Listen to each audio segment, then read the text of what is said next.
Welcome to Life Stories Network, the place where real emotions and unforgettable family dramas come alive. Today, I'm going to share a story that unfolded on what was supposed to be a joyful family celebration, but instead turned into one of the most heartbreaking and eye-opening moments of my life. It all happened on my parents' anniversary, a day filled with flowers, lights, laughter, and family. But behind those smiles, hidden truths waited to explode. I remember waking up that morning with mixed emotions. It was my parents' 30th wedding anniversary, and though I was excited to celebrate them, I also carried the silent weight of always being compared to my sister. She had the perfect family, the big house, the expensive car, the adoring husband, and of course, the golden child, her son, who was treated like a prince. I loved my nephew, don't get me wrong, but I always noticed how much my sister's words seeped into his little heart. It was like he was a mirror reflecting all of her bitterness toward me. The venue was beautifully decorated. Balloons, fairy lights, and a giant cake stood at the center. I arrived wearing my best dress, one that I had saved up for weeks to buy, because I wanted my parents to see me shine on their special day. But the moment I stepped in, I could already feel the whispers. My sister and her husband were surrounded by relatives, everyone praising their success and lifestyle, while I quietly placed my gift on the table, unnoticed. I swallowed the ache in my chest and forced a smile, telling myself I was here for mom and dad, not for anyone else. Dinner was served, laughter echoed around the room, and I tried to focus on the happiness of my parents. But halfway through, something happened that I will never forget. As I was seated at the table, my nephew, only 9 years old, walked over with a mischievous smile. At first, I thought he wanted to play or joke around, but before I could react, he lifted his soda can and poured the entire drink right into my lap. My dress, the one I had bought with so much hope, was drenched and sticky. I froze in shock as everyone gasped, but what he shouted next cut me deeper than any cold drink could. "Mom said you don't belong here," he yelled, his little voice echoing across the hall. Time seemed to stop. My heart sank, my cheeks burned, and tears threatened to fall, but I clenched my jaw to hold them back. My sister rushed over, not to scold him, but to pretend it was a harmless joke. She laughed it off, saying, "Kids will be kids," but the look in her eyes told me everything. This wasn't an accident. She had planted those words in his mind. The humiliation I felt in that moment was unbearable. My dress was ruined, my dignity shattered, and all the old wounds of being the lesser child came rushing back. I excused myself quietly, rushing to the restroom, locking the door, and finally letting the tears fall. I looked in the mirror at my soaked dress and wondered, why do I always end up being the one left out, disrespected, and humiliated? Am I really so unworthy in their eyes? The ache in my chest grew heavier as I realized this wasn't just about soda, it was about years of being treated like I didn't matter. When I finally walked back out, trying to hold my head high, I noticed how some relatives looked at me with pity, while others avoided eye contact altogether.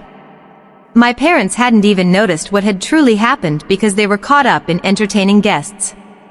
I sat in the corner quietly, watching my sister bask in the glow of admiration, her son still smiling proudly as if he had done something heroic. And in that moment, I realized this family celebration had only highlighted one painful truth. No matter how hard I tried, I was always going to be the outsider in my own family.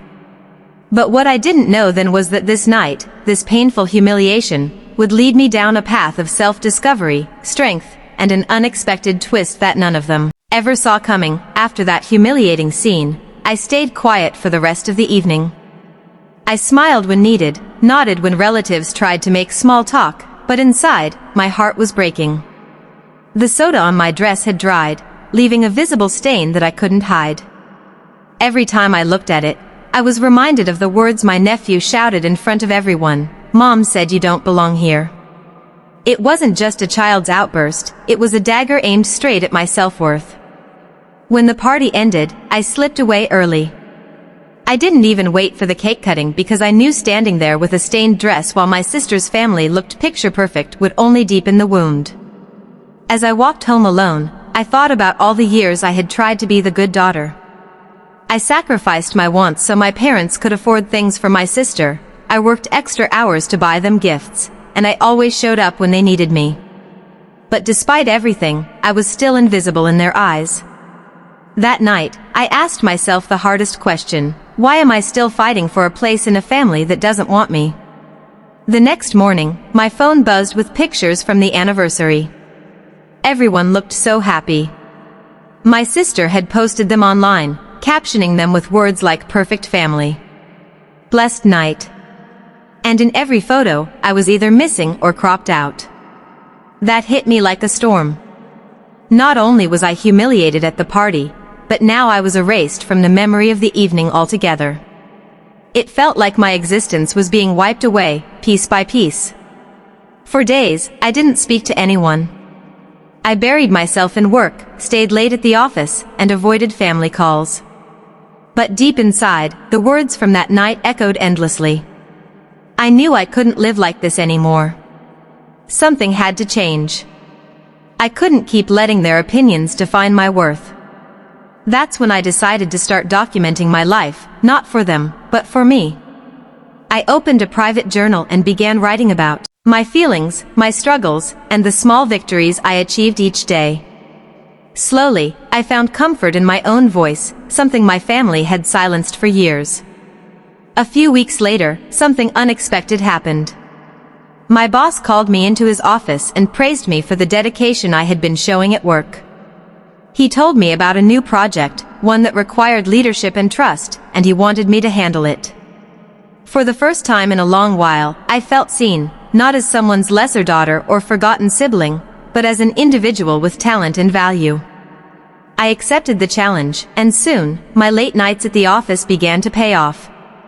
Meanwhile, family gatherings continued as usual. My sister still played the perfect daughter role, and my parents still admired her achievements, rarely noticing mine. But I had changed. Every time I felt the sting of being ignored, I reminded myself of the project I was leading, the progress I was making, and the life I was building for myself. Slowly, I stopped craving their approval and started appreciating my own growth. Months passed, and my project turned into a huge success. My company gave me a promotion, along with a raise that allowed me to finally move into a beautiful apartment of my own. Standing in my new place, I looked around and realized this was something I had built entirely by myself. No one could take that away from me. But life has a strange way of circling back. Just when I thought I had left the pain of that anniversary night behind, my sister came knocking on my door. She wasn't smiling like she usually did. Instead, she looked worried. She told me her husband had made some bad investments, and they were facing financial trouble. The mansion, the cars, the glamorous lifestyle, they were all at risk of falling apart. And for the first time, I saw a glimpse of vulnerability in her eyes. She asked if I could lend her money to help them through. I stood there in silence, remembering the soda in my lap, the laughter, the erasure from the photos, and the years of being treated like I didn't belong. My first instinct was anger. Why should I help someone who had caused me so much pain? But then, another thought crossed my mind. This was my chance to show her something she had never shown me: compassion. And maybe, just maybe, it was also my chance to finally rise above the bitterness that had poisoned our relationship for so long. So, I took a deep breath, invited her inside, and told her I would think about it. What I didn't realize then was that this decision would set the stage for the biggest turning point of my life, the moment when the truth about our family would finally come out, and everything we thought we knew would be shattered. I sat across from my sister in my apartment, her eyes darting nervously around the room. For the first time, the confidence she always carried was gone. She sipped the tea I had made, her hands trembling slightly. I studied her carefully, wondering how the same person who raised a child to humiliate me could now sit here, asking me for help. Life truly had a way of turning tables. She finally broke the silence, whispering, "I know I haven't always treated you right, but please, my family needs this." Her words sounded strange, half apology, half desperation. I didn't respond immediately. My mind went back to all those nights I cried alone, the times she mocked me, the way she poisoned her son's heart against me. But then I thought about our parents, about the weight of family bonds that no humiliation could erase completely. I didn't want to stoop to her level. After a long pause, I said, "I'll help you, but not with money." Her face fell. Before she could protest, I continued, "I'll connect you with my financial advisor. He helped me make smart choices. He can guide you too. But I won't just hand over cash. You need to rebuild responsibly, not repeat mistakes." She looked at me, stunned. For once, I had taken control of the situation. In the weeks that followed, she reluctantly accepted my help in this new way. Through those meetings, I noticed a shift in her. She stopped bragging so much. She began listening, asking questions, even showing signs of humility. And slowly, our conversations softened. She began to share pieces of her own struggles, the pressure to always be perfect in front of our parents, the fear of losing her image, the exhaustion of keeping up appearances. For the first time, I saw her not as the enemy, but as a flawed human being, just like me. But the real turning point came one evening when my parents visited me. They hadn't been to my apartment before, and as they walked through the door, I could see surprise on their faces. My mother whispered, "You've built such a beautiful home." My father nodded silently, looking at the framed certificates and awards on my wall, things they had never really acknowledged before. We sat down together, and I could feel an unspoken tension filling the air. Then my sister, who had also come that night, did something I never expected. She turned to our parents and said, "You know, she's been the strong one all along." I used to think I was the successful one, but the truth is, I wouldn't even be standing here if it weren't for her. Tears welled up in her eyes as she admitted, I was wrong to make her feel like she didn't belong. "I'm sorry." I froze, not sure if I had heard her correctly. My parents looked shocked, too. My mother reached for my hand, her eyes softening in a way I hadn't seen in years. "We didn't realize how much we overlooked you," she said quietly. My father added, "We should have celebrated your achievements, not just your sister's." For the first time in my life, I felt seen by them, not as a shadow, not as an afterthought, but as their daughter who mattered. That night, something inside me healed. The years of bitterness, the pain of that anniversary humiliation, the tears shed in silence, they didn't vanish completely, but they loosened their grip on my heart. I realized I had been chasing their approval for so long, but the truth was, I didn't need it anymore. I had already proven my worth, not just to them, but to myself. Their recognition was just the final piece of closure. As for my nephew, the one who poured soda on my lap that night, things slowly changed between us two. Children repeat what they hear, and once my sister started changing, so did he. One day, he came up to me shyly and said, "I'm sorry for what I did. Mom told me I was wrong."